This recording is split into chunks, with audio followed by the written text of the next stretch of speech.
Assalamualaikum warahmatullahi wabarakatuh. Selamat siang. Waalaikumsalam warahmatullahi wabarakatuh. Siang. Waalaikumsalam warahmatullahi wabarakatuh.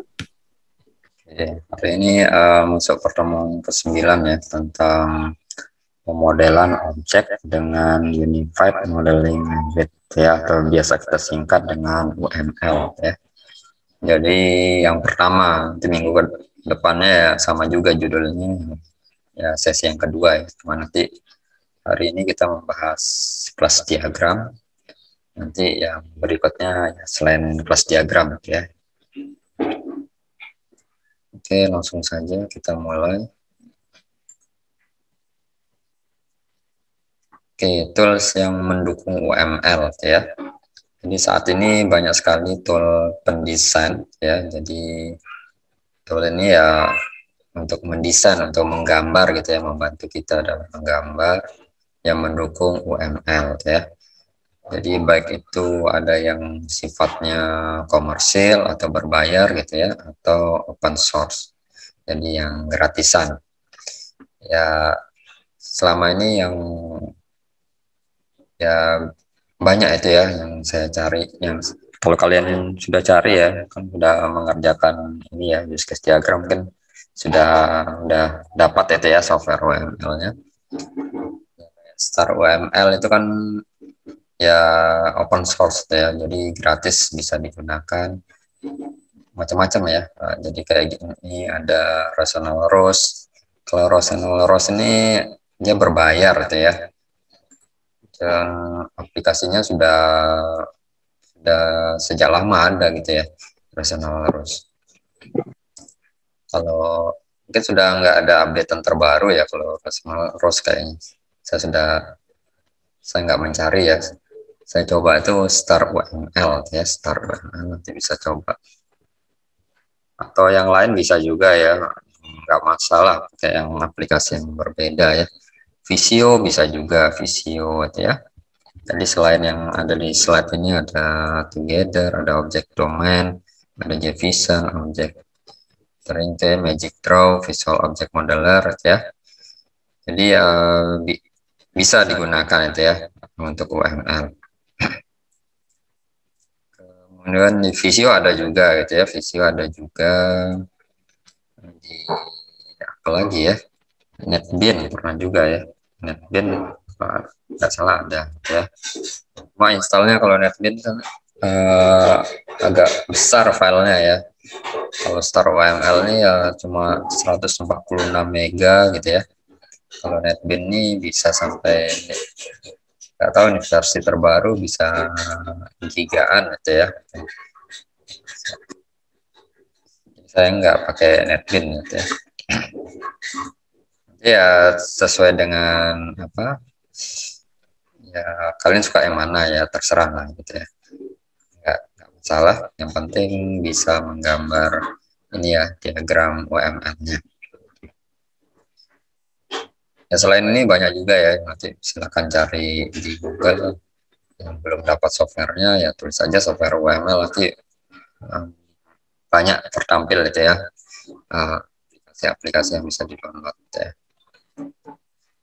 Ya untuk yang bedanya antara yang komersil dan open source ini ya fiturnya ya. Tapi untuk yang open source ya, untuk fitur yang disediakan itu sudah mendukung untuk pembuatan dokumentasi di tugas akhir kita ya. Jadi nggak mesti yang berbayar gitu ya. Ya yang gratis sudah cukup lah gitu menurut saya. Oke, lanjut. Kemudian kita lihat dulu ya teorinya dulu sebelum masuk ke kelas diagram ya. Jadi konsep dasar UML ya. Jadi ada 5 di sini konsep dasar UML. Yang pertama adalah UML sebagai bahasa pemodelan ya. Yang kedua adalah UML sebagai bahasa untuk menggambarkan sistem ya, atau visualizing ya. Lazing. UML sebagai bahasa untuk menspesifikasikan sistem ya. Kemudian yang keempat adalah UML sebagai bahasa untuk membangun sistem Yang kelima adalah UML sebagai bahasa pendokumentasian sistem, gitu ya. Jadi ini masuk di tugas besar juga ya. Jadi kan kita buat dokumentasinya ya untuk yang dari tugas besar untuk suatu aplikasi, gitu ya. Kemudian kita lihat satu-satu ya. Jadi UML sebagai bahasa pemodelan.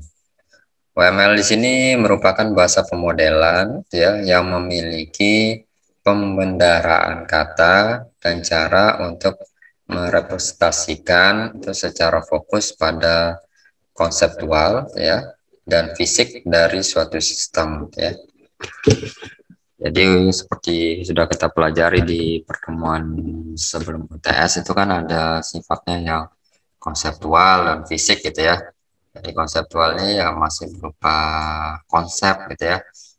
Jadi seperti kalau kita melakukan analisis kan kita istilahnya menampung informasi-informasi yang diperlukan ya untuk aplikasi yang akan kita buat nantinya. Kita tampung informasinya, semuanya, data-datanya gitu ya, itu kan masih bersifat konseptual.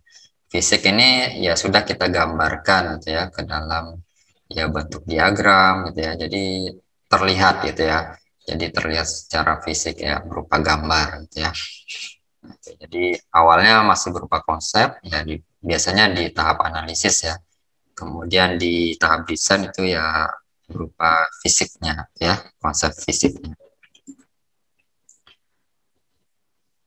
Kemudian contoh untuk sistem software yang intensif ya, jadi membutuhkan bahasa yang menunjukkan pandangan yang berbeda dari arsitektur sistem ya. Ini sama seperti kita membuat software development ini ya, FCK, SDLC. Jadi prinsipnya ya sama gitu ya. Di sini ya ada istilah bahasa itu ya. Jadi bahasa di sini bukan bahasa pemodelan bukan bahasa pemrograman gitu ya. Jadi UML ini kan ini Unified Modeling dan Suite. Jadi bahasa pemodelan gitu ya UML ini. Jadi bukan bahasa pemrograman seperti bahasa pemrograman PHP, Java, ya Android gitu ya. Bukan seperti itu ya, tapi lebih ke bahasa pemodelan ya UML ini. Jadi kita menggambar diagram-diagram itu ya istilahnya bahasa pemodelan ya. Oke, lanjut ya. Jadi bisa menunjukkan pandangan yang berbeda. Jadi nah seperti kemarin kan kita belajar membaca use case diagram gitu ya. Nah, jadi dengan adanya misal kemarin ada keyword include dan extend gitu ya. Jadi kalau orang yang paham gitu ya, tahu include itu apa, maksudnya extend itu apa. Nah, dia bisa membaca gitu ya use case diagram yang disodorkan kepada dia gitu ya. Meskipun bukan dia yang membuat use case diagram itu, jadi dia bisa membaca, dia bisa mengerti gitu ya. Dia tahu pandangannya seperti apa sih arsitektur dari sistem yang dibuat tersebut ya. Jadi pandangannya jadi satu pandangan. Setiap orang yang mengerti bahasa UML kalau dikasih use case diagram ya harapannya dia memiliki pengertian atau pemahaman yang sama gitu ya. Jadi tidak ambigu antara satu orang yang lain ya dengan yang lainnya. Ya, jadi dengan bahasa pemodelan ini diharapkan memiliki pemahaman yang sama ya dari setiap orang.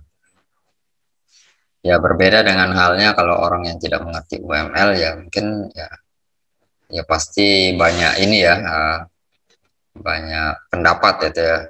Ya karena teorinya nggak dapat gitu ya, teori UML-nya mereka nggak dapat ya. Ya harapannya kita kan belajar UML gitu ya, jadi nanti kalian misalnya antara teman kalian gitu ya, jadi disodorkan diagram-diagram UML ya mengerti maksudnya itu ya, jadi satu pandangan gitu ya, seperti itu. Kemudian dengan UML itu akan memberitahukan kita bagaimana untuk membuat dan membaca bentuk model yang baik ya. Jadi dengan bahasa pemodelan ini kan seperti, jadi setiap diagram tuh beda-beda notasinya ya. Kayak kemarin kan ada use case diagram ya. Ada aktornya, gambar stick figure, kemudian ada use case itu gambar ellipse tuh ya. Nah, kemudian ada include, ada extend, itu kan notasi untuk use case diagram ya. Jadi nanti ada kelas diagram beda lagi, ada sequence diagram beda lagi gitu ya untuk notasinya.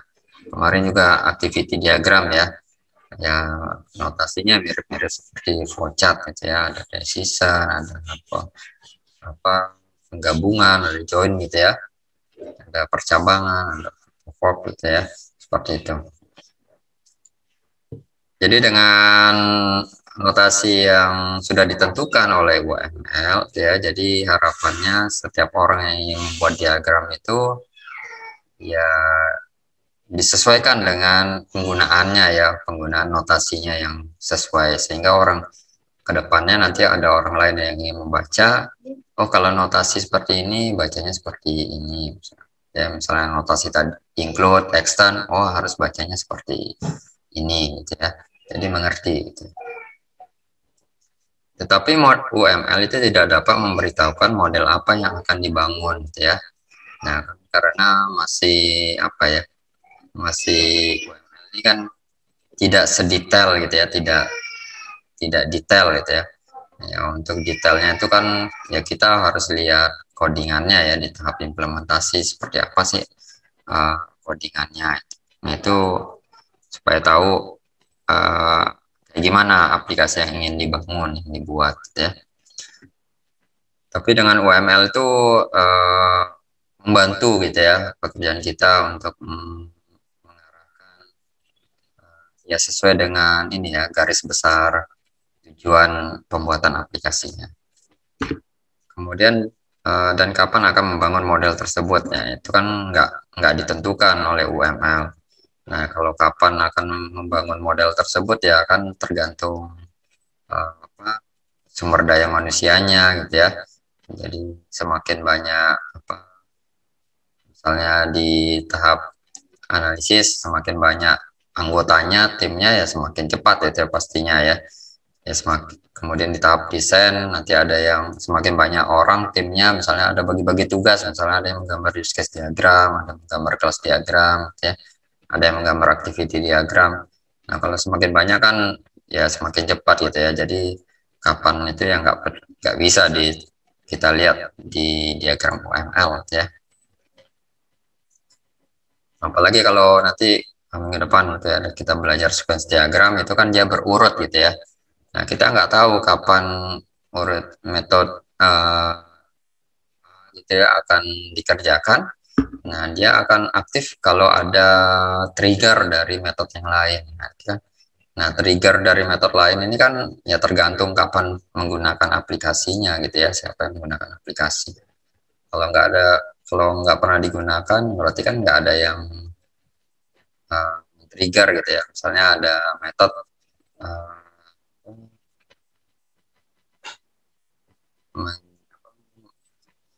menampilkan ini ya IPK gitu ya, IPK misalnya. Nah, kalau mahasiswanya nggak ada yang men-trigger gitu ya, nggak login, nggak klik ingin menampilkan ya nggak akan diproses metode menampilkan isi KRS gitu ya, seperti itu. Jadi kan kalau kapan nih ya tergantung penggunanya kapan menggunakan model tersebut gitu ya. Ya setelah aplikasinya jadi gitu ya. Kemudian yang kedua adalah UML sebagai bahasa untuk menggambarkan sistem gitu ya. Jadi UML tidak hanya merupakan rangkaian simbol grafik, jadi ada notasi-notasi itu ya, simbol grafikal. Cukup dengan tiap simbol pada notasi UML itu merupakan penetapan semantik yang baik. Ya, jadi dengan notasi-notasi itu ya diharapkan ya seperti tadi yang sudah dijelaskan, jadi semua bisa paham gitu ya, jadi satu pandangan dengan membaca notasi yang sudah ditentukan gitu ya oleh UML. Dengan cara ini satu pengembang itu dapat menulis model UML ya, dan pengembang lain atau perangkat yang sama lainnya itu dapat mengartikan bahwa model tersebut tidak ambigu ya. Misalnya ada pengembang A gitu ya, dia menulis model UML. Nanti ada pengembang lain ingin membaca atau mengartikan model tersebut, ya dia tidak akan ambigu gitu ya. Jadi dia ya harapannya kalau dia mengerti UML ya paham gitu ya apa maksud dari model UML yang dibuat oleh pengembang A tersebut ya. Sehingga hal ini akan mengurangi error yang terjadi itu ya, karena perbedaan bahasa dalam komunikasi model konseptual dengan model lainnya ya.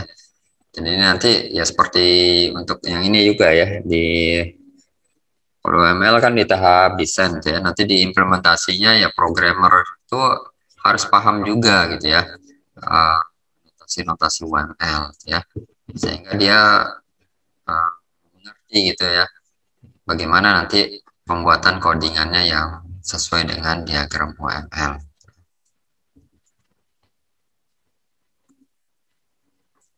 Kemudian UML ini menggambarkan model yang dapat dimengerti dan direpresentasikan ke dalam model tekstual ya, bahasa pemrograman.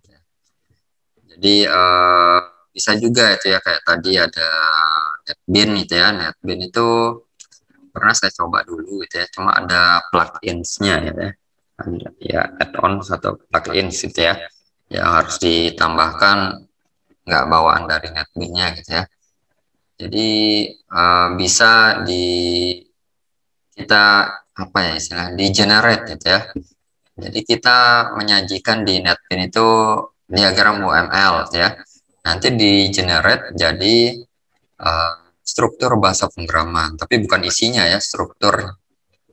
Nah, di dalam struktur itu ya nanti kita akan membuat codingannya seperti apa gitu ya.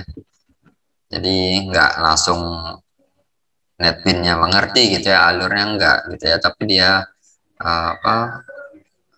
membuat struktur pemrogramannya saja gitu ya, membantu lah gitu ya untuk tahap pemrograman. Misalnya disajikan, misalnya saya gambarkan ada kelas gitu ya, misalnya ada kelas diagram gitu ya, misalnya ada kelas apa ya, kelas mahasiswa gitu ya, kelas mahasiswa. Nah, contoh metode aja lah gitu ya, metodenya misalnya mengisi KRS gitu ya. Nah, kalau metode biasa pakai put. Ini jadi kalau kita generate gitu ya dengan ke bahasa pemrograman gitu ya. Jadi kalau NetBeans ini dia masih ke Java ya, jadi bahasa pemrograman Java bisanya gitu ya. Nah, saya belum coba yang lain. Udah lama sih cobanya ya, beberapa tahun yang lalu gitu ya. Nggak tahu tahun ini apa sudah ada perkembangan, apa masih hanya bisa generate ke bahasa pemrograman Java saja atau enggak gitu ya. Kalau PHP saya belum ketemu juga ya kalau yang web. Misalnya nanti di generate ya, misalnya hasil generate.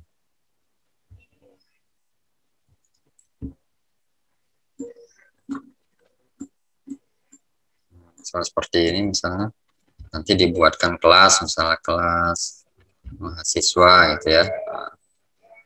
Nanti di dalamnya ya, ada function gitu ya, misalnya ada function gitu ya, bisa mengisi KRS gitu ya.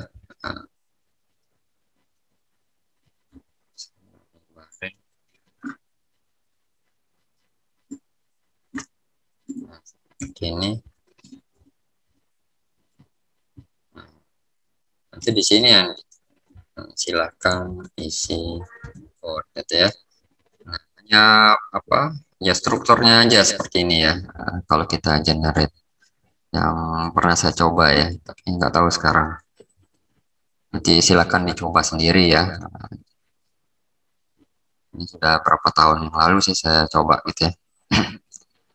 Nanti silakan nanti ya dibuat ini ya strukturnya gitu ya. Jadi mulai dari kelas seperti itu. Jadi nanti kalau ada beberapa metode ya dibuat beberapa metode di dalamnya ya. Oke gitu ya. Kemudian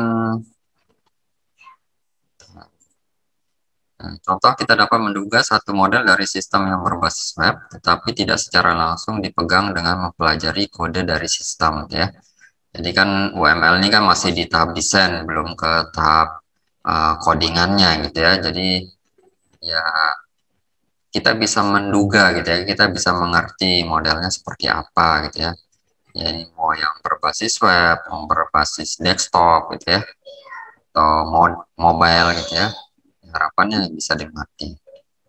Dengan model UML, maka kita dapat memodelkan suatu sistem web tersebut dan direpresentasikan ke bahasa pemrograman ya, seperti ini ya. Ya kalau mau secara manual ya silakan, nggak masalah ya. Kalau hanya tulis struktur seperti ini sih yang manual aja bisa gitu ya. Kemudian UML merupakan suatu model eksplisit yang menggambarkan komunikasi informasi pada sistem ya. Sehingga kita tidak kehilangan informasi kode implementasi yang hilang ya dikarenakan developer memotong codingan dari implementasi ya. Jadi ya secara garis besar kan kayak kita membuat function mengisi KRS itu kan nanti di bagian coding kan pasti akan dibuat ya. Untuk bagian tahap implementasi atau codingannya kan hanya mengisi bagian yang ini aja ya, silakan isi coding gitu ya. Yang lainnya kan sudah dibuat seperti desainnya gitu ya, sudah disesuaikan seperti desainnya.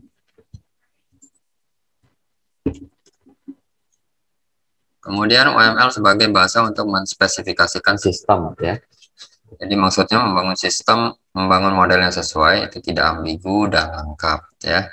Jadi dibuat secara spesifik gitu ya. Jadi bisa terlihat itu ya secara spesifik. Nanti yang lebih spesifik itu biasanya di sequence diagram karena dia menghubungkan antara metode-metode ya. Jadi metode mengisi KRS nanti dihubungkan dengan metode yang lain, dihubungkan dengan metode yang lain itu ke dalam satu diagram, sequence diagram ya.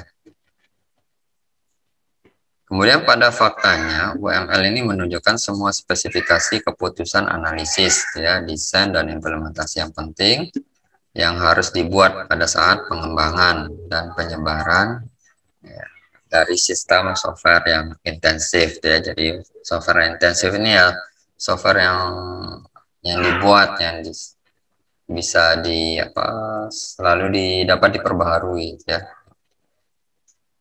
Itu kemudian UML sebagai bahasa untuk membangun sistem ya. UML ini bukan bahasa pemrograman visual. Nah, seperti saya bilang tadi ya, jadi bukan bahasa pemrograman seperti bahasa C gitu ya, bahasa Java, C++, VB, Visual Basic gitu ya, atau lainnya gitu. Jadi dia hanya berupa bahasa pemodelan saja gitu ya. Tapi model UML itu dapat dikoneksikan secara langsung pada bahasa pemrograman visual ya. Seperti tadi ya dikonekkan itu ya di generate gitu ya. Tapi kalau seperti ini ya mungkin ya buat sendiri aja gitu ya daripada install NetBeans yang softwarenya ukurannya besar gitu ya. Ya kalau ketik-ketik seperti ini ya mungkin langsung aja gitu ya. Apalagi sekarang sudah ada apa ya kalau kayak di text editor, software text editor gitu ya. Itu apa ya istilahnya snippet apa gitu ya. Jadi kita tuliskan keyword tertentu nanti otomatis ya langsung dituliskan strukturnya gitu ya. Jadi tinggal kita masukkan codingannya saja. Kemudian nah ini yang terakhir UML sebagai bahasa pendokumentasian sistem ya. Jadi maksudnya UML di sini menunjukkan dokumentasi dari arsitektur sistem dan detail dari semuanya ya. Jadi seperti yang kalian buat tuh ya membuat dokumentasi ya di tugas besarnya. UML hanya memberikan bahasa untuk memperlihatkan permintaan dan untuk tes ya. Jadi ya sesuai dengan permintaan ini ya. Jadi customer di awal pada saat analisis dia ingin membuat apa ya, kita modelkan dalam bahasa pemodelan UML gitu ya, permintaan dari customer tersebut. Kemudian UML menyediakan bahasa untuk memodelkan aktivitas dari perencanaan proyek dan manajemen pelepasannya ya, atau rilis manajemennya ya. Jadi pada saat kita selesai melakukan develop gitu ya, implementasi kan kita ya memasangnya di hosting gitu ya, atau di server ya, supaya orang lain bisa melihat aplikasi yang kita buat, jadi nggak selamanya di local host gitu ya. Untuk yang kalian ya silakan mau coba di local host saja kan nggak masalah ya untuk tugas besarnya ya, karena kita kan hanya tahap analisis dan desain saja ya. Kemudian area penggunaan UML ya, jadi area penggunaan UML ya, intinya UML ini kan khusus untuk bahasa pemrograman yang berorientasi objek gitu ya. Jadi selama bahasa pemrograman yang berorientasi objek itu dia bisa mendukung gitu ya pembuatan aplikasi yang misalnya dari 9 contoh ini ya, 9 contoh bidang atau sistem ini ya pasti bisa UML itu digunakan ya, selama dia menggunakan bahasa pemrograman berorientasi objek ya. Saya rasa untuk mau di bidang apapun itu ya bisa gitu ya, bisa, karena UML ini sebenarnya ya fokusnya ke yang berorientasi objek gitu ya, bahasa pemrograman yang berorientasi objek. Jadi misalnya contohnya di sini nanti ya ini bisa apa ya, sebagai apa ya, informasi gitu ya, bahan mungkin untuk buat tugas akhirnya atau PKL-nya nanti kan bisa seperti ini ya. Misalnya nanti ada pembuatan sistem informasi perusahaan ya. Nah, di perusahaan kan macam banyak gitu ya sistem informasi yang dibutuhkan gitu ya. Misalnya sistem informasi surat masuk gitu ya, sistem informasi kepegawaian. Nah, itu bisa gitu ya. Ya, yang penting dia menggunakan bahasa pemrograman berorientasi objek, ya udah UML pasti bisa digunakan ya. Kemudian yang kedua adalah sistem perbankan dan perekonomian ya. Jadi sistem di bank itu kan ya sekarang kan sudah setiap bank punya aplikasi gitu ya. Jadi ada yang kalau untuk customer kayak kita kan sudah ada mobile banking gitu ya. Jadi cukup kita install aplikasi di Android ya atau di iOS gitu ya. Ya, kita bisa menggunakannya gitu ya. Nanti khusus untuk pegawai bank, customer service-nya gitu ya, tellernya kan pasti ada aplikasinya gitu ya. Nah, aplikasinya kan pasti berbeda-beda gitu ya. Nah, itu bisa gitu ya. Kemudian bidang telekomunikasi gitu ya, bidang transportasi, bidang penerbangan gitu ya, bidang perdagangan gitu ya. Sebenarnya transportasi, penerbangan, perdagangan ini kan ya kayak jual beli online itu ya, tiket online ya, apa hotel gitu ya. Nah, itu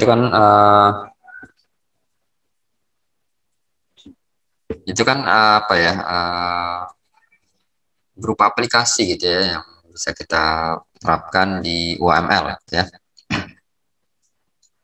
Kemudian bidang pelayanan elektronik gitu ya, kemudian bidang pengetahuan gitu ya, yang pakai algoritma pengetahuan gitu ya, misalnya sistem pakar gitu ya, misalnya sistem pakar apa buta warna gitu ya. Nah, dengan aplikasi orang yang buta warna bisa ketahuan nih apakah dia buta warna atau enggak gitu ya, seperti itu misalnya. Atau yang pakai algoritma lainnya ya pengetahuan gitu ya. Kemudian bidang pelayanan berbasis web terdistribusi gitu ya. Jadi ada suatu aplikasi ya, ada bisa terkoneksi dengan aplikasi lainnya gitu ya. Untuk saat ini perkembangannya itu ya lebih ke arah web service gitu ya. Jadi kita bisa memanfaatkan aplikasi yang dari lain gitu ya, aplikasi lain untuk mendukung aplikasi yang kita buat ya. Nah, contohnya misalnya di aplikasi Traveloka misalnya itu ya, untuk pembelian tiket pesawat ya. Nah, dia kan pasti berhubungan dengan aplikasi Traveloka ini pasti dia terkoneksi dengan aplikasi setiap maskapai gitu ya. Kalau nggak terkoneksi, otomatis kan database yang dibutuhkan kan sangat banyak gitu ya. Nah, kalau dengan adanya koneksi web service, jadi Traveloka ini minta data saja dari web, misalnya Lion Air, misalnya Garuda gitu ya, untuk harga tiketnya berapa, setiap jam kan ada perubahan-perubahan ya. Nah, seperti itu untuk tempat seatnya gitu ya, tempat duduknya yang masih kosong, yang sudah penuh gitu ya. Nah, itu kan butuh informasi dari sistem informasi setiap maskapai gitu ya. Nah, kalau dibayangkan kalau tanpa ada web service, Traveloka ini pasti membutuhkan storage atau media penyimpanan yang cukup besar ya, dan database-nya yang banyak ya untuk setiap entitasnya ya. Kemudian area penggunaan UML bisa juga di bidang selain UML software gitu ya. Nah, contohnya di sini untuk pembuatan aliran kerja pada sistem perundangan ya. Ya, ini lebih ke arah orang hukum gitu ya. Bidang hukum. Nah, kalau aliran kerja pada sistem perundangan mungkin penggunaan activity diagram gitu ya. Tapi nggak semua diagram UML itu ya digunakan gitu ya. Kalau yang untuk yang non software gitu ya. Kemudian ada struktur dan kelakuan dari sistem kepedulian kesehatan pasien. Kemudian ada desain hardware ya. Ya, ini buat elektro gitu ya. Kemudian tujuan penggunaan UML memodelkan suatu sistem gitu ya, bukan hanya perangkat lunak yang menggunakan konsep berorientasi objek seperti tadi ya, yang orang hukum gitu ya bisa menggunakan gitu ya.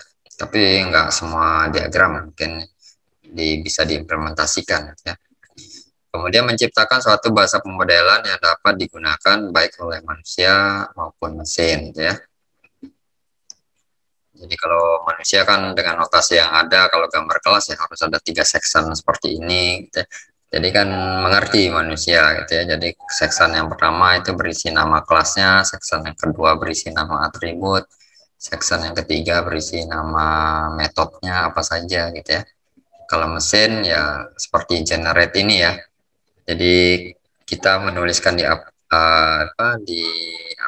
software gitu ya, NetBeans misalnya, kita generate ya, nanti kan prosesnya kan mesin ya komputer gitu ya, mengenerate, merubah menjadi struktur pengkodean seperti ini gitu ya.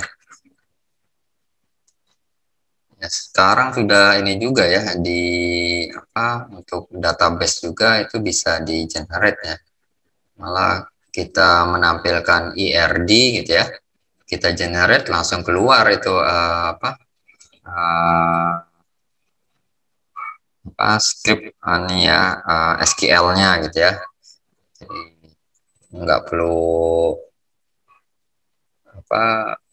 pusing-pusing dari awal ya membuat SQL gitu ya. Kalau ada modifikasi kan kita bisa edit, tapi nggak mesti dari awal kita membuatnya gitu ya. Itu sudah ada ya untuk yang database. Kemudian tapi yang itu ya, yang database itu Oracle ya, cuma berbayar gitu ya, harus langganan. Kemudian ya sekarang kita masuk ke kelas diagram gitu ya. Jadi teori UML-nya sudah dapat.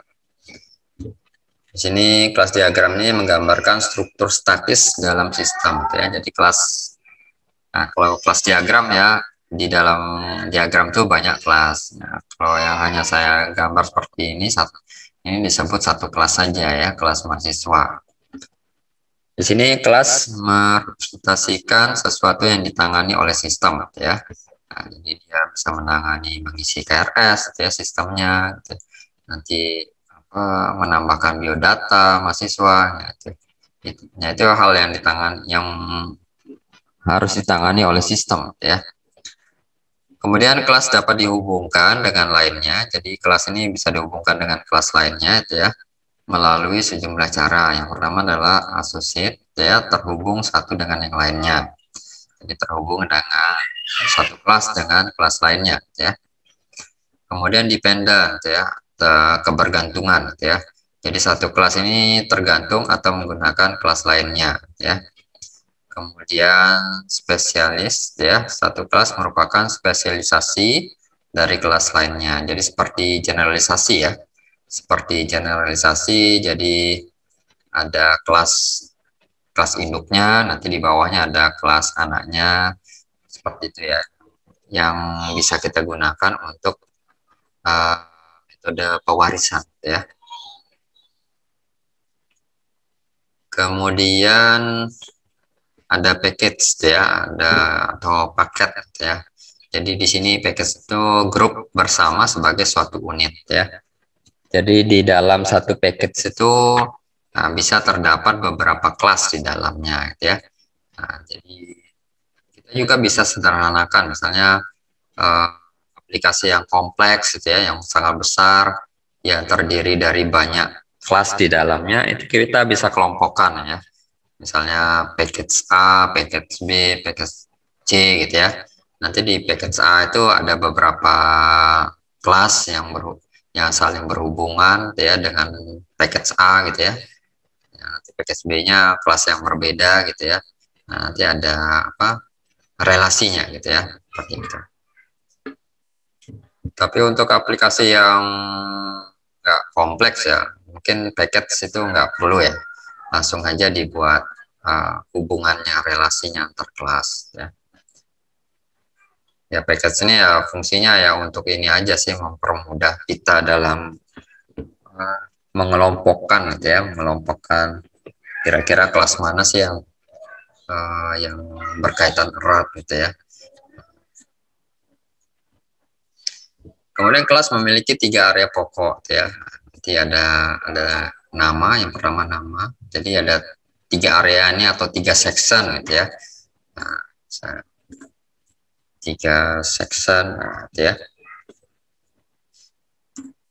Itu ada section pertama itu ya nama kelasnya, kemudian yang kedua ini nama atributnya, yang ketiga itu adalah nama metodenya. Jadi kalau menggambar kelas nanti ya di tugas besarnya, di dokumentasinya, yaitu kalau membuat kelas itu misalnya dia nggak punya atribut ya, nah, tetap ditulis ya 3 section ini meskipun atributnya kosong gitu ya. Misalnya saya di sini kasih contoh kan nggak ada atributnya ya, kosong, tapi tetap dibuat kotak gitu ya, supaya orang yang membaca kelas itu mengerti gitu ya. Jadi kalau mengisi KRS misalnya, kalau kita atributnya nggak ada di sini, misalnya kita hapus nih yang section kedua, nanti kan tinggal 2 section. Nah kalau orang yang membaca 2 section nih, mengisi KRS-nya ada di section yang kedua, nah ada kemungkinan akan bingung apakah mengisi KRS ini dianggap atribut atau metode. Nah seperti itu ya, harapan supaya jelas itu ya, mana bagian atribut, mana bagian metode ya. Nah, jadi tetap dibuat 3 bagian ya. Kemudian nah ini contohnya, misalnya mahasiswa itu sebagai nama kelasnya ya, kelas mahasiswa memiliki atribut ada NIM, alamat, dan nomor telepon ya, nanti dimasukkan di section yang kedua.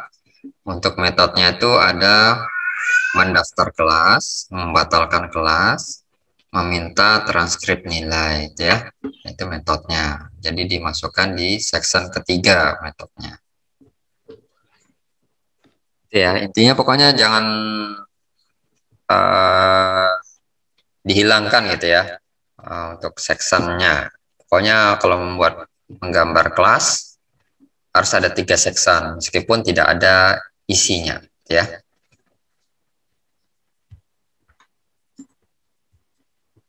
Kemudian ini dulu. Oke, dasar-dasar kelas diagram, ya. Jadi di kelas diagram itu punya sifat, gitu ya. Sifat ada 3 sifat. Yang pertama pakai simbol negatif, itu sifatnya private, ya. Jadi maksudnya tidak dapat dipanggil dari luar kelas yang bersangkutan, ya. Jadi kelas itu misalnya hanya satu kelas ini, jadi dia hanya mau entah atribut, jadi bisa atribut yang bertanda sifat ini ya, mau negatif, mau apa, pagar, mau plus gitu ya. Itu bisa untuk atribut dan bisa untuk metode ya. Kalau yang sifatnya private, untuk kelas lain dia tidak bisa mengakses metode yang tandanya negatif gitu ya, dari kelas yang berbeda gitu ya. Dia hanya bisa diakses, metode yang tandanya negatif itu hanya bisa diakses oleh kelasnya sendiri ya. Nah, kelas yang berbeda nggak bisa mengaksesnya. Kalau yang tandanya crash atau pagar gitu ya, jadi namanya adalah protected ya. Jadi maksudnya hanya dapat dipanggil oleh kelas yang bersangkutan, jadi kelasnya dia sendiri dan anak-anak yang mewarisinya ya, jadi generalisasinya. Nah, jadi anak-anak yang sebagai pewarisnya itu dia bisa memanggil gitu ya, bisa menggunakan metode atau atribut yang tandanya pagar atau crash ini ya. Kemudian yang umum ya, plus public gitu ya, jadi semua, maksudnya semua kelas yang berbeda itu bisa memanggil metode dan atribut yang tandanya plus ya, gitu.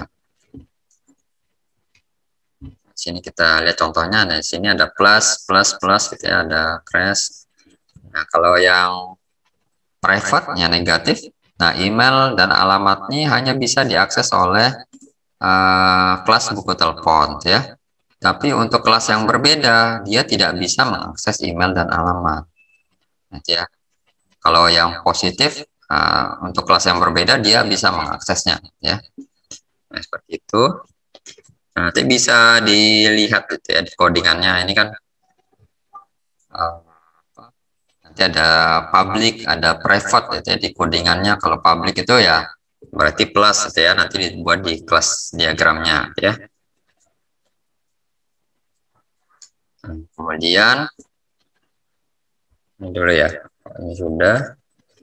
Kemudian kelas dapat merupakan implementasi dari sebuah interface ya, yaitu kelas abstrak yang hanya memiliki metode ya. Interface tidak dapat langsung diinstansiasikan, tetapi harus diimplementasikan dahulu menjadi sebuah kelas. Instansiasi ini kan sudah kemarin saya jelaskan. Kalau kelas mahasiswa ini kan kita anggap kelas gitu ya, kelas mahasiswa.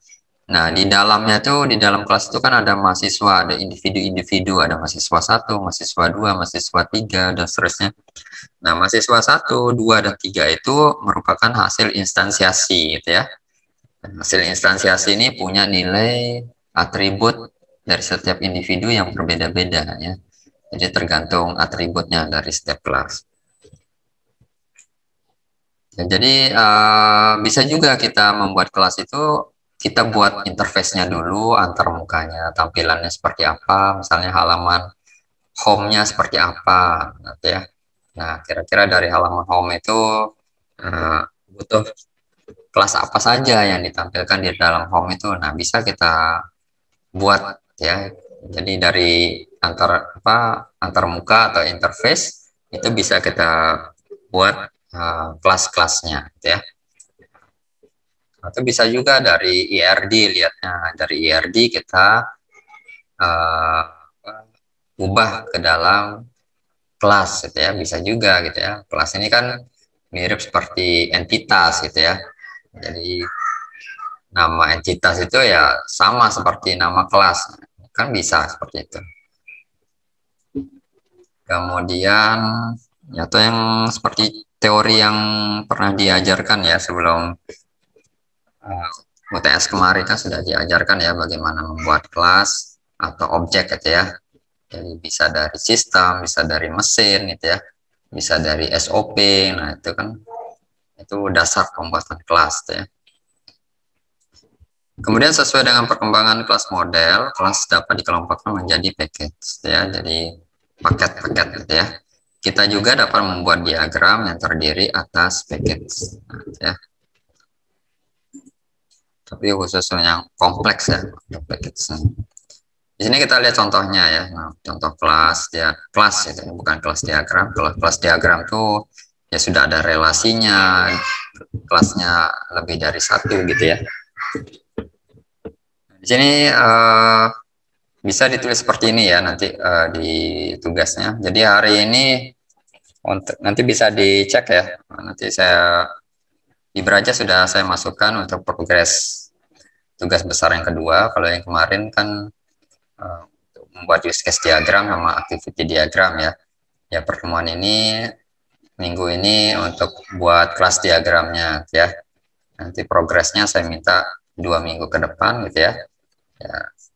Ya sambil dicicil gitu ya. Nah, tapi saya rasa untuk membuat kelas diagram ini ya sehari jadi gitu ya. Nah, nanti saya kasih lihat contohnya gitu ya.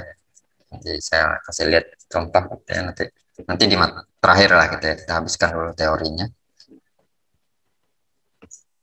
Jadi nanti jangan lupa ya dimasukkan sifatnya, ada public, ada protected, ada private ya. Nanti bisa dilihat di codingannya ya.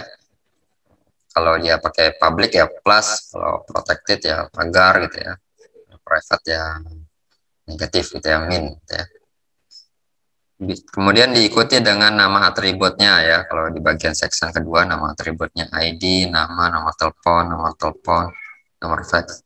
Untuk yang integer ini kan tipe datanya berapa, panjang karakternya berapa gitu ya, bisa dimasukkan. Bisa juga enggak ya, jadi opsional saja. Jadi yang penting ada nama atributnya ya. Untuk yang section ketiga nama metode gitu ya. Nah, metodenya adalah tambah data, hapus data, ubah data, cari data. Dan jangan lupa untuk membedakan antara atribut dan metode tuh, kalau metode tuh ada tanda kurungnya ya di akhir ya. Nah, kalau kita buat metode kan ada function gitu ya. Nah, function itu kan di dalamnya bisa kita sisipkan parameter atau variabel gitu ya. Yang membantu dalam proses perhitungan untuk metodenya ya. Kalau ada perhitungan, kalau ada data-data apa yang dibutuhkan gitu ya, bisa disimpan di parameter tersebut. Kemudian visibility gitu ya. Di sini menyatakan level akses sebuah objek ya. Jadi ya sama gitu ya. Jadi sifat tadi itu ya visibility ya. Jadi ada plus, ada protected, pagar, ada private gitu ya, negatif. Seperti inilah gitu ya. Jadi kemudian visibility ini bisa diterapkan pada atribut dan metode ya, seperti ini ya, atribut dan metodenya. Kemudian masuk di kelas diagram yang paling umum dijumpai pada pemodelan berbasis UML ya. Jadi kenapa disebut umum ya, biasanya kalau kita membuat diagram UML yang pertama kali kita buat itu ya kelas diagram gitu ya. Nanti yang lainnya seperti sequence diagram itu kan dia mengacu pada kelas diagram ya. Karena sequence diagram ini mengacu ke kelas diagram kan otomatis kan kita harus buat kelas diagram gitu ya. Nah, diagram yang lainnya juga mengacu seperti objek diagram gitu ya, mengacu ke kelas diagram. Jadi kita harus buat kelas diagram dulu. Nah, jadi otomatis kan orang yang mendesain aplikasi dengan UML pasti menggunakan pasti membuat kelas diagram terlebih dahulu gitu ya. Kemudian apa yang ada pada kelas diagram ya? Ada kelas dan interface beserta atribut dan operasinya ya. Jadi kelas ada relasinya juga gitu ya, ada atribut dan metodenya, ada relasi yang terjadi antar objek ya. Jadi menghubungkan antar kelas yang berbeda itu relasi ya.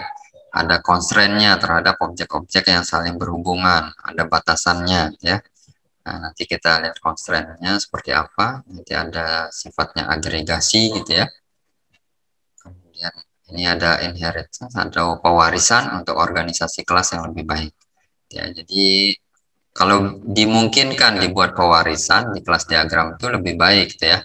Karena kita bisa menghemat penulisan nama atribut yang ditulis berulang-ulang atau nama metode yang ditulis berulang-ulang ya, karena kita bisa misalnya ini kelas mahasiswa ini kelas induknya, nanti kelas anaknya ada kelas mahasiswa baru dan kelas mahasiswa lama gitu ya.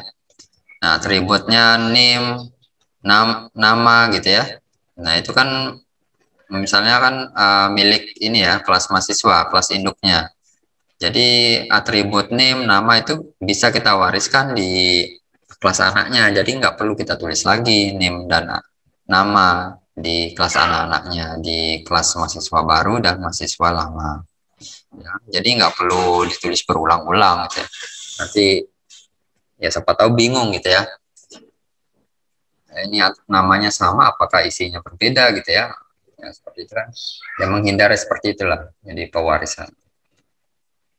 Jadi kalau dimungkinkan bisa dibuat pewarisan ya dibuat gitu ya. Kemudian static view dari elemen pembangun sistem gitu ya. Jadi sifatnya statik gitu ya. Jadi tetap gitu ya. Jadi kelas ini ya tetap gitu ya. Enggak berubah gitu ya. Kecuali nanti ada pengembangan aplikasi ke depannya ya. Misalnya penambahan fitur baru. Nah, fitur baru mungkin ya berarti kan tambah metode baru atau penghapusan metode baru, penghapusan metode yang lama gitu ya, atau penambahan atribut yang baru atau hapus yang lama gitu ya, tidak dipakai, tidak dibutuhkan lagi seperti itu. Kemudian mampu membantu proses pembuatan sistem dengan memanfaatkan konsep forward atau reverse engineering ya. Jadi bisa dari forward gitu ya. Jadi kalau seperti kalian kan seperti tugas besar nih kan dari codingan dilihat ya buat kelas diagram atau reverse, atau dari buat kelas diagram baru ke codingan, nah itu forward engineering. Jadi mana-mana gitu ya, seperti itu. Tapi kalau untuk membuat sistem yang baru kan ya pasti tidak ada aplikasi yang ada gitu ya yang bisa kita lihat, otomatis kan harus kita buat kelas diagramnya, nanti baru codingannya belakangan gitu ya, di tahap berikutnya, di tahap implementasi. Kemudian memiliki dua komponen penting ya, struktural atau atribut sama ya. Jadi berisi ciri pembeda antar objek. Jadi berisi atributnya ya, kayak mahasiswa, name, nama gitu ya. Kemudian behavior atau tingkah laku, perilakunya atau metodenya gitu ya. Nah, seperti ini. Berisi perilaku atau metode dari setiap kelas. Contohnya di sini ada kelas pintu ya. Strukturnya apa aja? Jadi atribut dari pintu itu ada lebar, ada tinggi, ada warna pintu gitu ya. Kemudian behaviornya, ya metodenya apa saja, tingkah lakunya, perilakunya, pintu tuh oh bisa buka, pintu tuh bisa tutup, itu kan perilakunya ya. Pintu tuh bisa kunci gitu ya, bisa dikunci, bisa mengunci gitu ya. Nah seperti itulah ya, jadi metode. Kemudian kelas adalah sebuah spesifikasi yang jika diinstansiasikan akan menghasilkan sebuah objek ya. Nah, seperti tadi ya sudah saya jelaskan, mahasiswa kalau kita instansiasi jadi mahasiswa 1, mahasiswa 2, mahasiswa 3 dan seterusnya ya. Dan merupakan inti dari pengembangan dan desain berorientasi objek. Kelas ini menggambarkan keadaan, atribut, dan metode ya sudah dijelaskan. Kemudian kelas diagram menggambarkan struktur dan deskripsi kelas ya. Jadi struktur ya atributnya ya. Dan deskripsi kelasnya ya Oke, tipe datanya berapa, panjang karakternya berapa gitu ya. Kemudian sifat-sifatnya tadi ya, visibility-nya, ya visibility-nya. Kemudian package kalau ada gitu ya, pengelompokan grup-grup kelas itu ya, dan objek beserta relasinya atau hubungan antar kelas ya. Bisa kita lihat di kelas diagram. Kemudian di kelas diagram itu kita bisa menambahkan ini bagian dokumentasi gitu ya. Jadi bisa kita tambahkan dokumentasi, ya ditambahkan garis putus-putus gitu ya. Nah, jadi ada garis putus-putus. Ini ya, di simbolnya seperti ini. Dan ini dokumentasi ini sebagai pengingat saja sih gitu ya.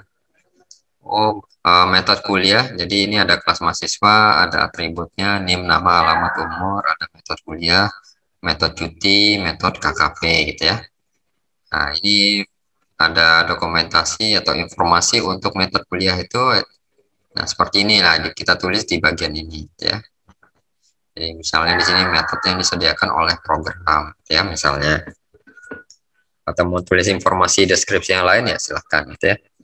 Yang penting bisa membantu kita dalam memahami gitu ya suatu kelas atau kelas diagram. Kemudian ini kita lihat, jadi disarankan untuk tidak menggambar tanpa 3 seksan gitu ya, sudah saya jelaskan tadi. Jadi harus ada 3 seksan gitu ya. Meskipun nilainya kosong gitu ya, harus kita gambar 3 seksan. Kemudian kadang-kadang boleh ada section tambahan untuk menggambarkan keterangan kelas. Nah, ini section tambahan untuk keterangan kelas. Misalnya Mas B umurnya 18 tahun gitu ya. Jadi untuk mahasiswa ini misalnya kita kasih apa nanti untuk si programmernya membuat codingannya harus membuat kondisi gitu ya. Mahasiswa yang bisa memasukkan data di kelas mahasiswa ini umurnya ya paling enggak itu 18 tahun gitu ya. Dia bisa mengisi data. Ya. Kemudian kemudian setiap atribut atau metode itu diperbolehkan ada sebuah keterangan juga ya, pakai tanda kurung. Contohnya seperti ini, tanda kurung. Setiap misalnya umur ini, misalnya umur kita kasih keterangan pakai kurung ya. Umur harus di atas 19 tahun ya. Kemudian oh ya ini aja ya contohnya yang kurung Kurawa. Kalau yang ini kan untuk keterangan kelasnya ya. Kalau ini keterangan atribut, nanti kalau ada keterangan kuliah ya silahkan ditulis ya. Kemudian multiplicity ya. Multiplicity ini kalau di database itu ya seperti kardinalitas gitu ya. Seperti 1 ke 1, 1 ke banyak, banyak ke banyak gitu ya. Nah, jadi seperti ini ya. Jadi bisa 1 pasti 1. Kalau ada tulisannya 0,1 ya bisa 0 atau 1 gitu ya. Kalau bintang ya bisa 0 dari 0, 1 sampai N ya, tak berhingga gitu ya. Ya kalau ada bintang berarti tidak berhingga. Kemudian biasanya didefinisikan batas bawah dan atas kecuali untuk yang bernilai 1 ya, nggak perlu pakai batas minimal dan batas atas karena nilainya 1 gitu ya. Kemudian mirip dengan konsep yang di database ya, one to one to many gitu ya, pada relational database IRD gitu ya. Nah nanti di kelas diagram ya harapannya kalian buat ini juga ya, multiplicity ya.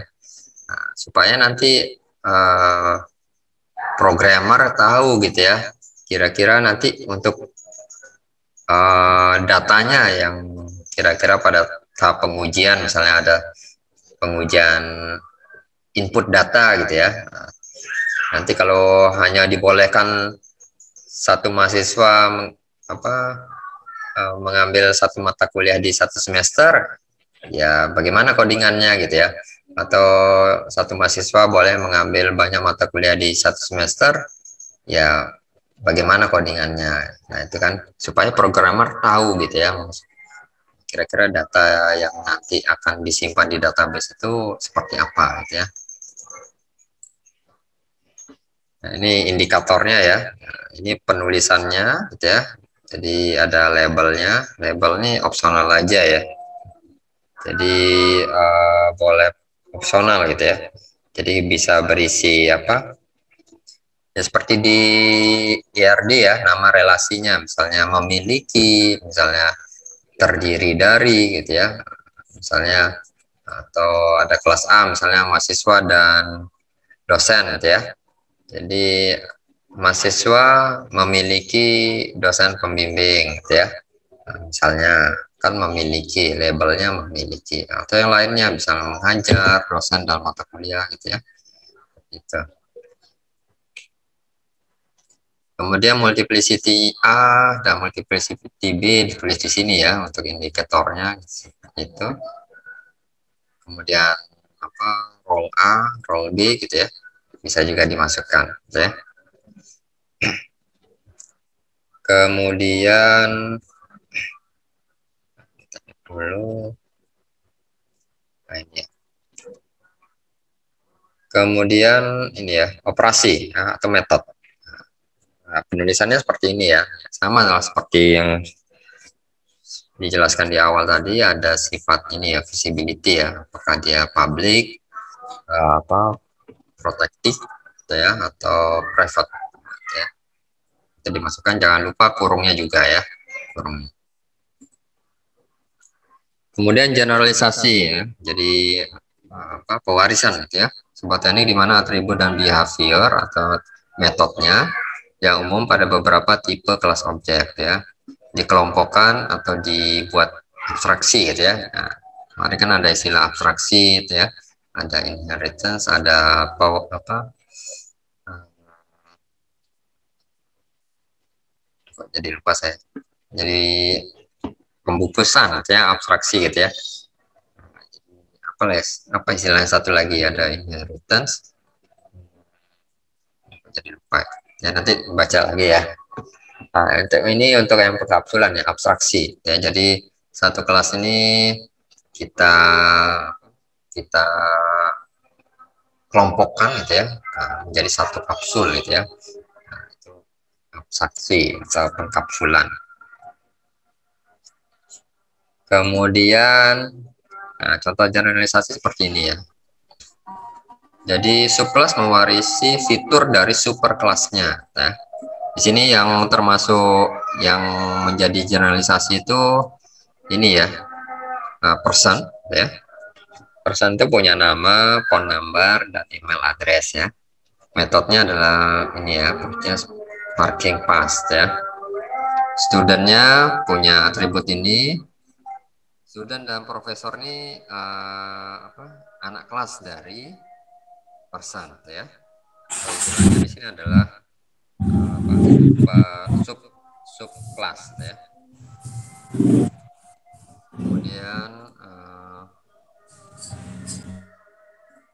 Kemudian di sini kita lihat, nah, untuk anak kelas itu dia bisa mewarisi nama, name, phone number, dan email address dan metode ini ya. Nah, di sini kita nggak tulis. Kalau kita ini simbol pewarisan ya, generalisasi. Jadi ada apa panah segitiga gini ya, generalisasi. Jadi di sini kita nggak perlu tulis berkali-kali ya untuk atribut name, phone number, email address, nggak perlu kita masukkan di student dan profesor. Nah, karena sifatnya sudah diwariskan gitu ya. Jadi student dan profesor ini bisa mendapatkan atribut dan metode yang dimiliki oleh person ya. Nah, ini contoh yang multiplicity tadi. Jadi addressnya 1 ya. Jadi kalau kita baca di satu alamat itu bisa ditinggali oleh ya 0 orang ya atau 1 orang ya. Nah, jadi minimumnya 0, maksimumnya 1 ya, kalau 0 titik-titik 1 ya, seperti ini ya tadi. 0 or 1. Kemudian ya person ini ya harus punya satu alamat gitu ya. Nah, jadi nggak nggak boleh nggak punya alamat. Nah, satu person ya, seperti itu. Oke, jadi kalau bisa ya nanti dibuat kelas diagramnya, nanti kalau di aplikasinya ketemu pewarisan ya dibuat pewarisan gitu ya, supaya menghemat atribut dan metode yang ditulis berkali-kali. Ini ya jadi sifat generalisasinya. Misalnya person gitu ya, ada last name, ada first name, ada birth date, ada gender gitu ya. Ada ini metode-metodenya gitu ya. Ada makan, tidur gitu ya, bicara, loncat, jalan, seperti itu. Kalau spesialisasinya misalnya ada student dan teacher gitu ya. Nah, orang ini kan umum ya. Kita pecah jadi student, yang satu siswa, yang satu guru gitu ya. Nah, siswa ini punya GPA gitu ya, ada classification, teachernya ada rank gitu ya. Nah, metodenya adalah lecture, yang metode yang student ada enroll, ada display GPA gitu ya. Nah, seperti tadi kalau pakai pewarisan kita nggak perlu tulis lagi atribut dan metode yang ada di person gitu ya, karena secara otomatis bisa diambil gitu ya, bisa kita panggil. Nah, jadi kalau kalau secara biasa manual ya kita harus tulis ada tambah last name, first name gitu ya. Jadi ya sebelumnya studentnya ada 2 atribut, bisa jadi 6 gitu ya, karena ada penambahan 4 atribut person ya. Seperti ini kan jadi berulang-ulang kali, sehingga kita perlu membuat generalisasi yang sederhana. Jadi cukup buat seperti ini saja gitu ya. Nah, ini simbol untuk generalisasinya ya, pada segitiga. Kemudian nih asosiasi, agregasi, pewarisan, hubungan dinamis ya. Kita lihat ini aja nih satu-satu ya. Asosiasi menggambarkan hubungan antar kelas ya, ditandai dengan garis lurus. Ini yang garis ini aja sih, relasi gitu ya. Asosiasi. Kemudian seringkali ditambahkan label dan multiplicity ya, ditambahkan label seperti tadi, sering label ini list at ya. Atau yang lainnya misalnya employee, ini role-nya ya, employer ya, role yang ini ya, role A, role B ya. Tapi kalau nggak mau tulis role A, role B ya nggak masalah ya, penting multiplicity dan labelnya ya kalau bisa. Kemudian ya, ini kita lihat asosiasinya yang ditambahkan dengan multiplicity ya. Multiplicity. Di sini ada misalnya ini employee dengan departemen ya. Jadi satu pegawai itu ya bekerja di satu departemen ya. Atau ini nanti bisa dibaca sendiri ya. Jadi employee memiliki, jadi pegawai, saya pekerja atau karyawan itu memiliki 0 suami atau 0 istri, atau memiliki 1 suami atau 1 istri gitu ya. Nggak boleh lebih dari 1 gitu ya. Kalau ditulis seperti ini 0 sampai 1. Nah, sehingga nanti di aplikasinya pada saat programmernya membuat codingannya, query-nya gitu ya, ya nggak boleh pegawai itu memiliki lebih dari 1 suami atau istri gitu ya, supaya programmernya tahu isi datanya seperti apa.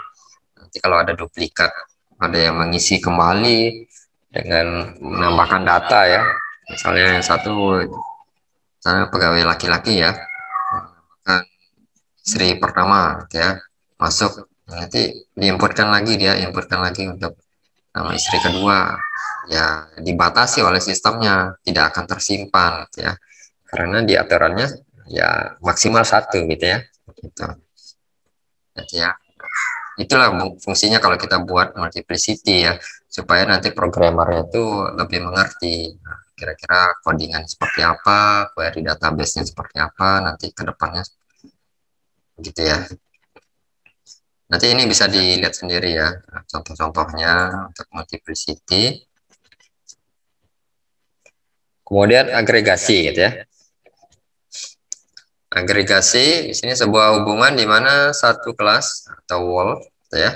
Nah, kemarin kan ada wall part ya. Nah, jadi wall-nya ini adalah umumnya gitu ya. Partnya ini adalah bagian-bagiannya, khususnya anak-anaknya gitu ya, kelas anak-anaknya. Jadi memiliki nama relasi has gitu ya, atau memiliki gitu ya. Misalnya mahasiswa memiliki pekerjaan atau kerja, mahasiswa memiliki wali, mahasiswa memiliki ortu ya. Jadi kalau kita lihat multiplicity-nya, satu mahasiswa bisa tidak memiliki pekerjaan atau satu pekerjaan ya. Satu mahasiswa memiliki 0 wali atau 1 wali gitu ya. Kalau orang tuanya nggak ada gitu kan, bisa 0 wali kan. Nah, kemudian mahasiswa bisa memiliki 1 orang tua gitu ya. Nggak mungkin 0 orang tua gitu ya. Ya kalau 0 orang tua, dari mana mahasiswa tersebut lahir gitu ya, kan nggak masuk akal gitu ya. Pasti mahasiswa itu punya orang tua gitu ya. Dan kita baca kebalikannya juga seperti IRD kan, baca kiri ke kanan dan kanan ke kiri ya, harus kondisinya benar gitu ya. Jadi kerja ini, satu pekerjaan itu harus bisa dimiliki oleh satu mahasiswa atau banyak mahasiswa gitu ya. Misalnya pekerjaan apa ya, pekerjaan A gitu ya. Pekerjaan A itu misalnya apa ya, di organisasi-organisasi misalnya ya, buka koperasi misalnya itu ya. Jadi anggota koperasi gitu ya, pekerja koperasi ya, itu kan bisa di dalamnya banyak, bisa terdiri dari satu mahasiswa atau banyak mahasiswa gitu ya, seperti itu. Oke, kemudian simbol agregasi itu ya ini decision ya, ada apa diamond gitu ya. Cuma di dalamnya warnanya putih ya, nanti kita bedakan dengan composition, warnanya hitam diamondnya ya. Di sini maksudnya kalau agregasi itu orang bisa memiliki makna tersendiri tanpa kehadiran sebuah klub gitu ya.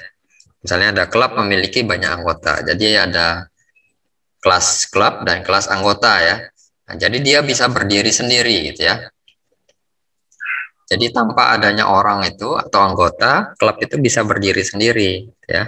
Nah, jadi tidak merubah makna. Misalnya nih, tanpa adanya mahasiswa, pekerjaan tersebut bisa berdiri sendiri gitu ya. Nah, tanpa adanya wali, ya tanpa adanya wali, mahasiswa itu tetap ada gitu ya. Kemudian tanpa adanya ortu, mahasiswa itu gimana ya? Tanpa adanya ortu gitu ya, mahasiswa itu tetap ada gitu ya. Nah ini agak salah juga nih. Ya, mahasiswa karena ortu kan pasti ada, selalu ada ya gitu ya. Mungkin contohnya ini kurang tepat gitu ya. Jadi bisa berdiri sendiri gitu ya. Ya ini bisa juga sih diartikan ortu itu kan nggak selamanya apa mahasiswa gitu ya. Anaknya kan bisa saja masih SD, masih TK gitu kan, nggak masalah. Tapi kan nggak mesti ada mahasiswa gitu ya. Jadi dia bisa berdiri sendiri ya ortu gitu ya.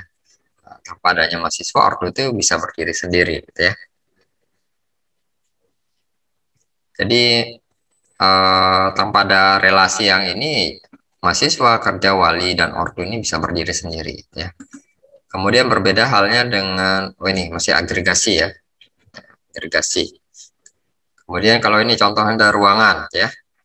Ada meja dan kursi. Tanpa adanya ruangan, meja dan kursi itu tetap ada gitu ya.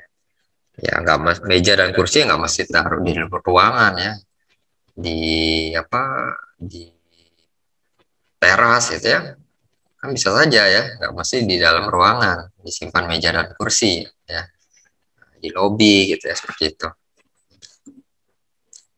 Kemudian yang satunya adalah composition ya, pakai ini ya, simbol decision tapi warnanya hitam ya, diarsir hitam. Nah, di sini dia memiliki keterkaitan gitu ya.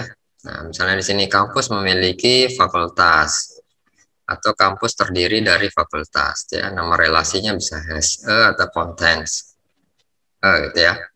Nah, memiliki atau terdiri dari gitu ya, nama relasinya. Ya, tanpa adanya kampus maka tidak ada fakultas. Nah, udah betul ya.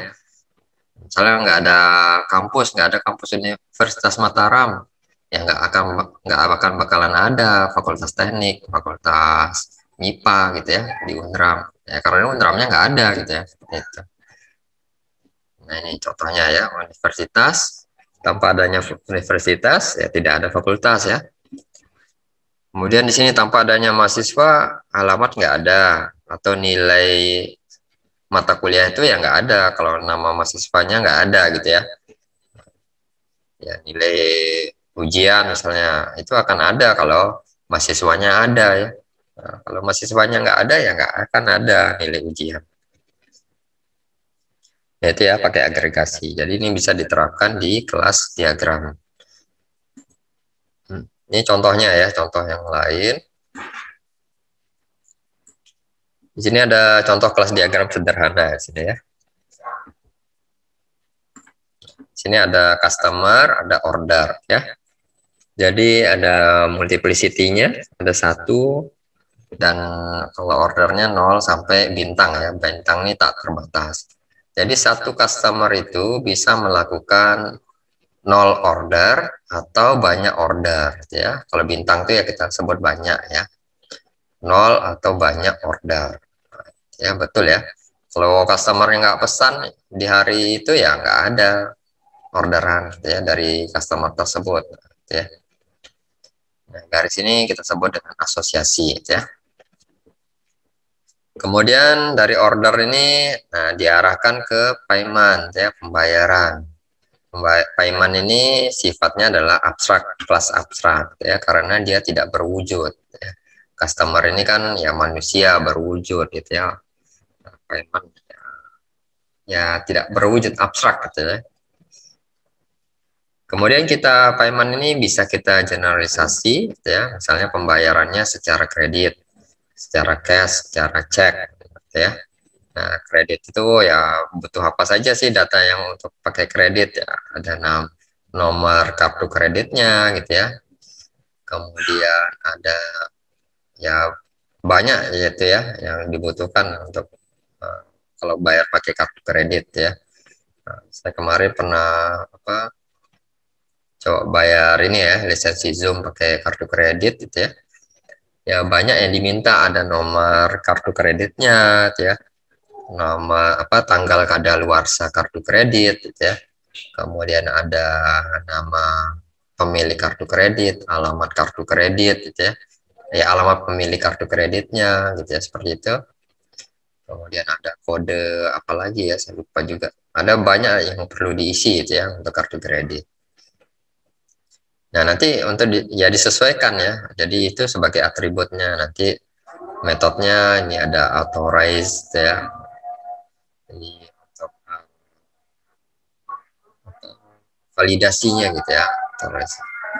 Kemudian kalau cash nih metodenya seperti ini, ada cek seperti ini gitu ya. Jadi tergantung kebutuhannya.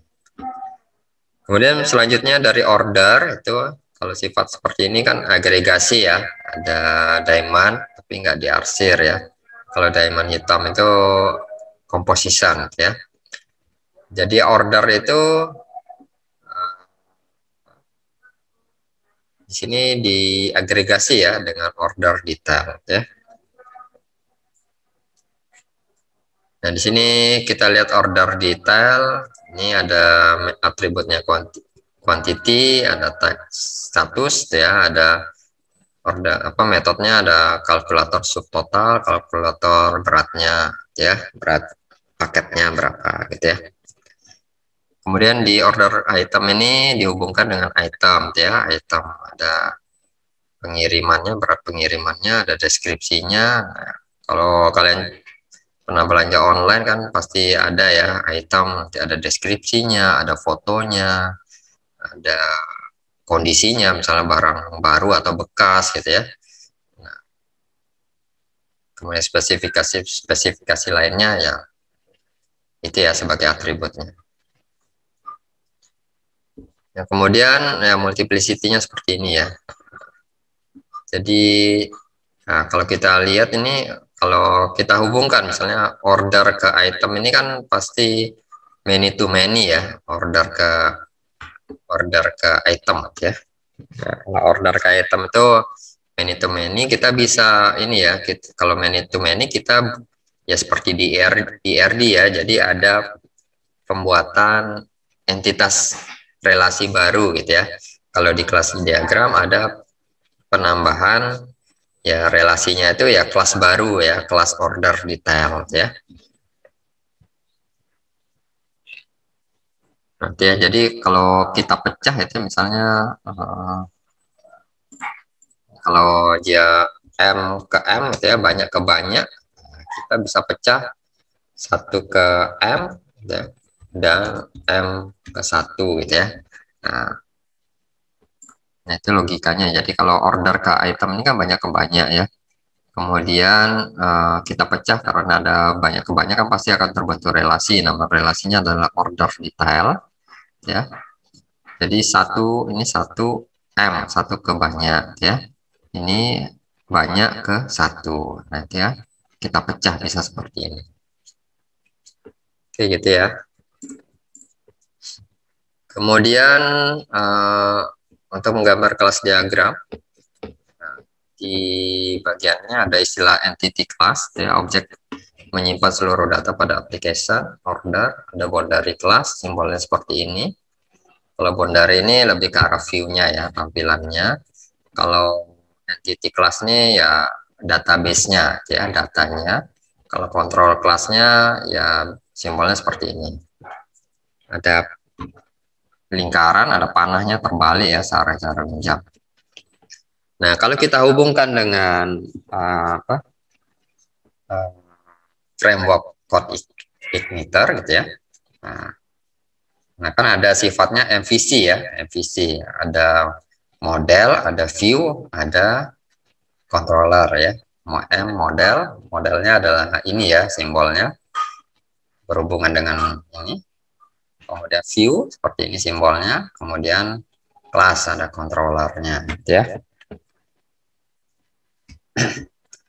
Kemudian ini kita hubungkan dengan use case diagram. Misalnya di sini ada use case diagram, ada entry pendaftaran. Nah, di entry pendaftaran tuh ada kalau simbol seperti ini kan view-nya ya. Nah, ini view-nya atau GUI-nya ya, graphic user interface ya. Tampilannya seperti ini. Kemudian ada controllernya. Nah, misalnya ini gambarnya nggak terlalu kecil ya, misalnya ada tombol tambah gitu ya. Nah, nanti ada ya berisi perintah apa ditulis di controller ini gitu ya, codingannya. Kemudian berisi tabel-tabel apa yang dibutuhkan. Misalnya ini kan ada form, misalnya nama, name gitu ya. Nah, pada dasarnya kan dia terhubung dengan tabel di database ya, bentuknya kan tabel. Tapi kita bisa buat di view-nya nggak mesti bentuk tabel ya, bisa bersusun seperti formulir gitu ya. Jadi berisi nama, NIM, alamat, IPK gitu ya. Nah, pada dasarnya kan ya berupa kolom-kolom ya, NIM, nama, alamat, IPK, nah, dan seterusnya gitu ya. Kemudian ini contoh ya untuk kelas diagram gitu ya, kelas diagram yang sifatnya tidak MVC ya. Kalau code igniter kan sifatnya MVC ya. Mudah-mudahan sudah dipelajari sifatnya MVC. Jadi kalau yang Java ini saya ambil contoh yang Java ya. Jadi menggambar kelasnya tetap harus ada 3 bagian ya, meskipun misalnya ini pakai pewarisan ini ya. Nah, truk ini punya apa anak-anak gitu ya. Ini ada 3 level tingkatan nih, ada kendaraan, kemudian dipecah lagi ada mobil, ada truk gitu ya. Mobil ini Aston Martin, ada Ferrari gitu ya. Truk ini ada Scania, ada MAN ya. Memiliki metode dan atribut ya seperti ini. Karena punya atribut, nah, nanti wheels, door gitu ya. Nanti ini punya wheels, door, ada atribut atau metode car, drive, ini stop gitu ya. Ini bisa diwariskan ke Aston Martin dan Ferrari gitu ya. Jadi nggak perlu ditulis berkali-kali lagi ya. Jadi sudah dibahas di slide sebelumnya, generalisasi.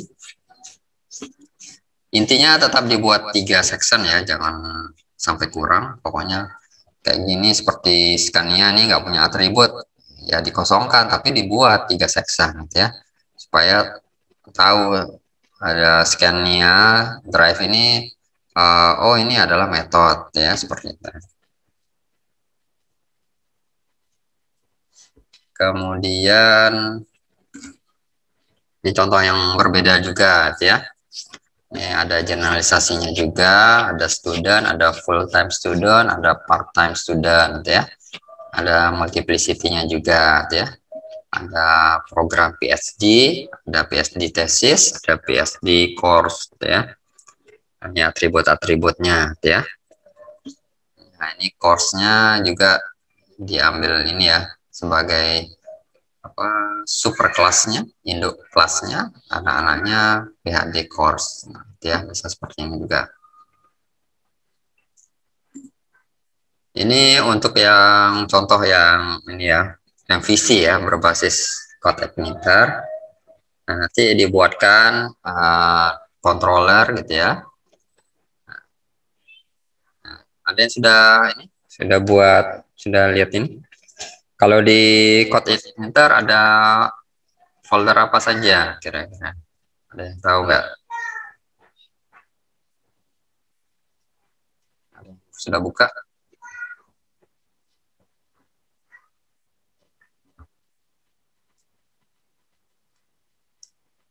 Gimana? Ada yang sudah mempelajari code igniter? Ya, di dalamnya ada folder apa saja?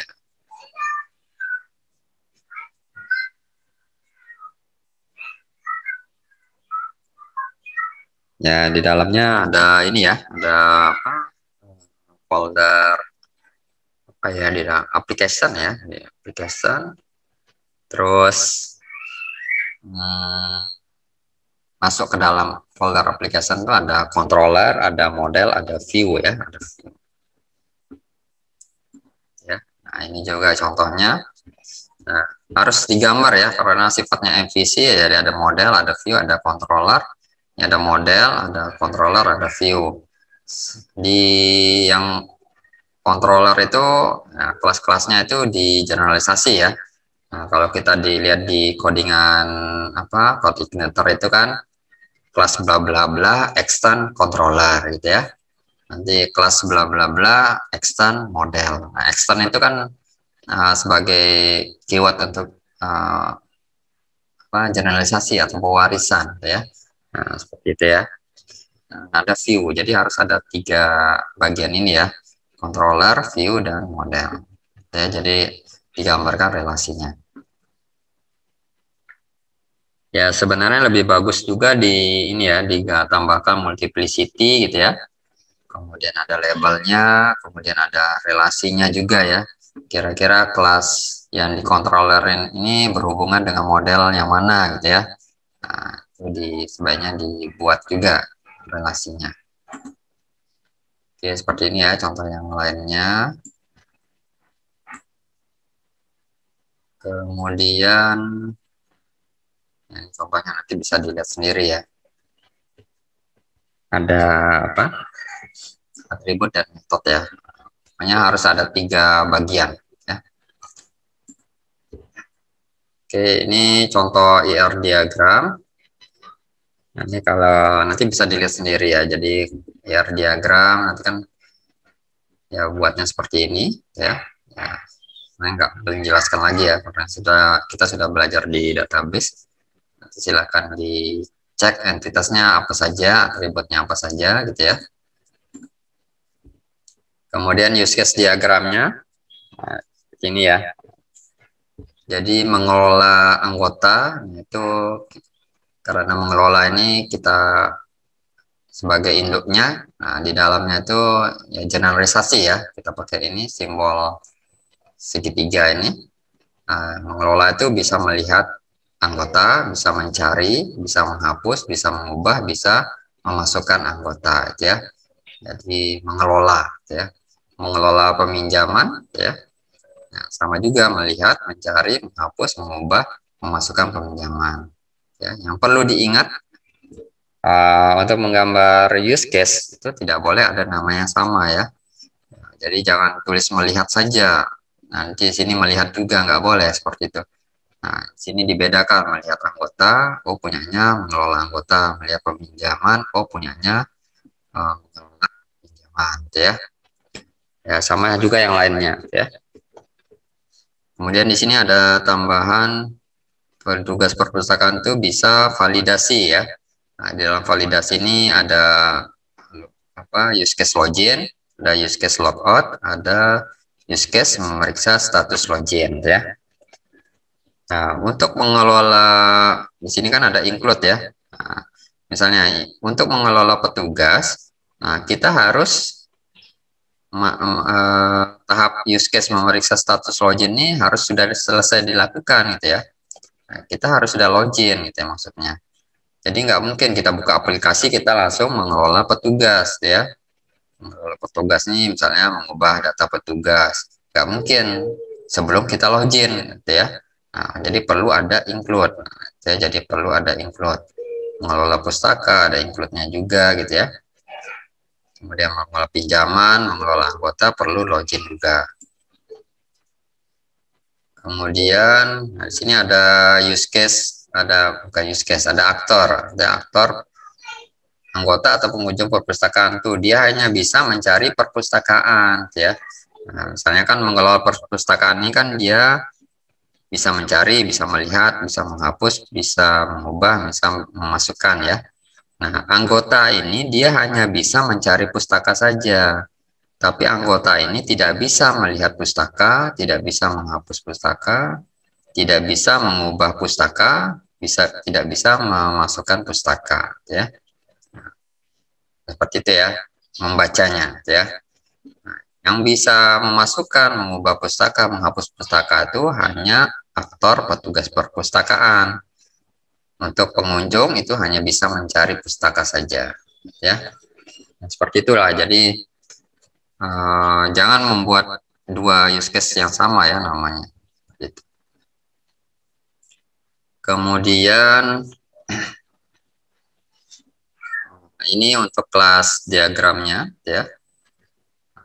Tinggal dilihat saja sih dari IRD. Kalau contoh ini dia mengacu ke IRD ya. Jadi mengelola petugas, mengelola anggota ya.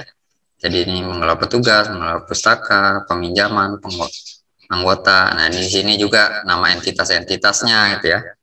Nah, nanti ada validasi, ada antarmuka, koneksi database. Nah, itu ya nanti disesuaikan ya.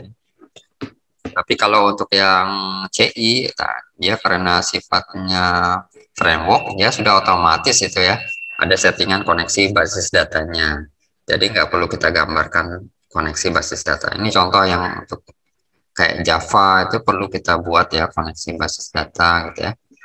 Antarmuka ini kan masuk di view-nya ya kalau di code Twitter. Kalau mengelola petugas ini kan memasukkan data-data itu ya. Itu nanti dipisah ini model gitu ya. Query ini masuk di model ya. Oke, nanti sambil dilihat dipelajari codingannya ya. Oke, ini selesai. Nah, coba saya kasih contoh ini ya. Contoh untuk yang contoh aplikasi misalnya itu ya, contoh aplikasi. Nah, saya buka dulu nih text editor misalnya ya.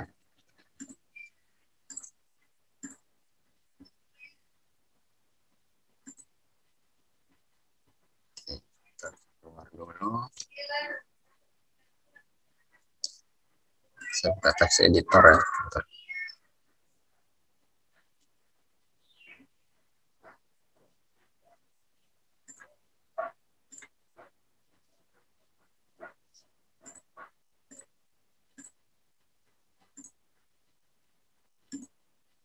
Nah, ini saya buka text editor misalnya.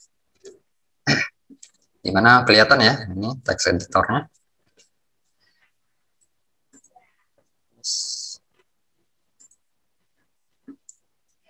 Misalnya contoh ya, contoh kelas diagram. Saya simpan ya.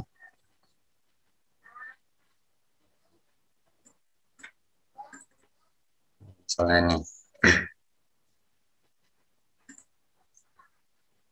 akademik ya, dua-duanya.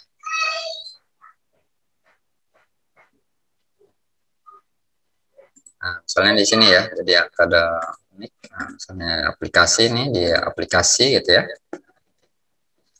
Nah, di bagian aplikasi ini ada controller gitu ya, controller. Ini berisi, kita buka nih misalnya file absen gitu ya. Jadi ini nama kelasnya ya, nama kelasnya kelas absen ya.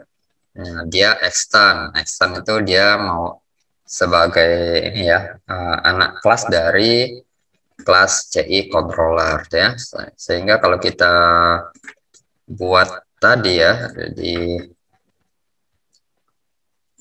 apa? Di materinya tadi ya. Ini materinya kelihatan nggak?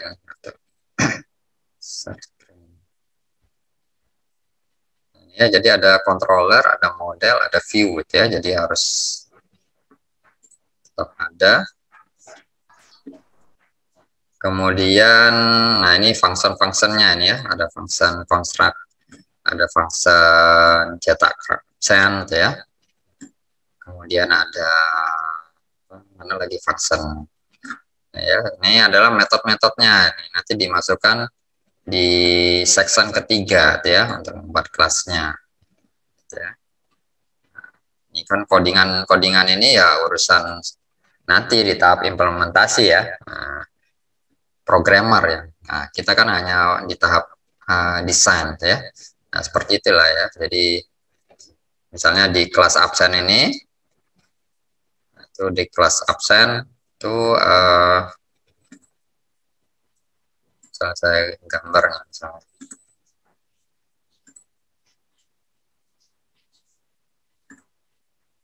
Nah, misalnya di sini ada ini.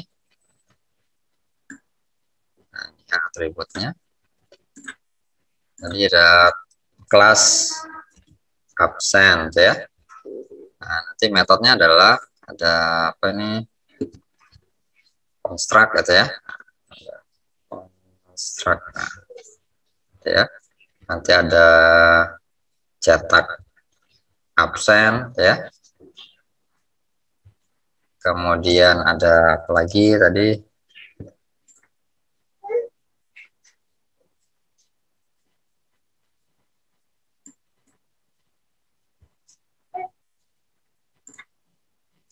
Bentar. Kemudian ada cetak daftar dan nilai ya. Ya, cetak daftar dan nilai. Sorry. Kemudian ada cetak daftar dan nilai gitu ya. Nah, seperti inilah gitu ya. Jadi buat kelasnya seperti ini. Nanti untuk relasinya silakan dilihat IRG-nya, diperhatikan codingannya gitu ya, alurnya seperti apa gitu ya. Oke, ini contoh yang berbeda. Misalnya ini ada apa? Lagi ya, dosen misalnya gitu ya. Ini ada dosen gitu ya. Nah, ada dosen.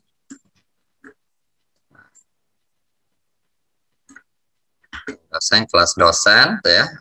Kelas dosen nanti ada metode indeks, ya. Kemudian ada metode apa lagi sini, metode cari, gitu ya, metode posting. Kemudian ada metode post save, ada metode editing, gitu ya. Nah, itu yang di controller ya. Nah, di folder controller. Di folder models juga ya, dilihat ya. Nah, misalnya di folder models nih, misalnya nih mapple nih, ada kelas mapple. Nah, ini ada function construct ya. Ada get class, ada get mata pelajaran ya. Nah, misalnya seperti ini. Jadi tinggal dilihat aja codingannya ya. Nanti dibuat kelasnya dan relasinya, yang multiplicity-nya juga ya. Oke, mungkin itu saja sih dari saya. Nanti kita lanjutkan minggu depan ya. Silakan dikerjakan lagi untuk tugas besarnya ya. Yang perlu dilakukan itu ya silakan lihat di Beraja ya. Apa saja yang harus kalian buat ya. Untuk pertemuan 9 ya. Oke, kira-kira ada pertanyaan?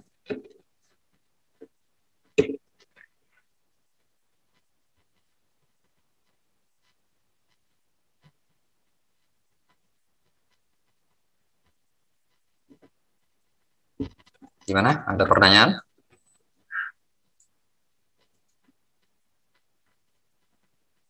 Oke, kalau nggak ada, saya cukupkan sekian ya. Terima kasih. Assalamualaikum warahmatullahi wabarakatuh. Selamat sore. Waalaikumsalam warahmatullahi wabarakatuh. Terima kasih banyak, Pak. Oke, jangan lupa tugasnya ya dicicil ya. Baik, Pak. Ya, tugasnya gampang cuma banyak aja gitu.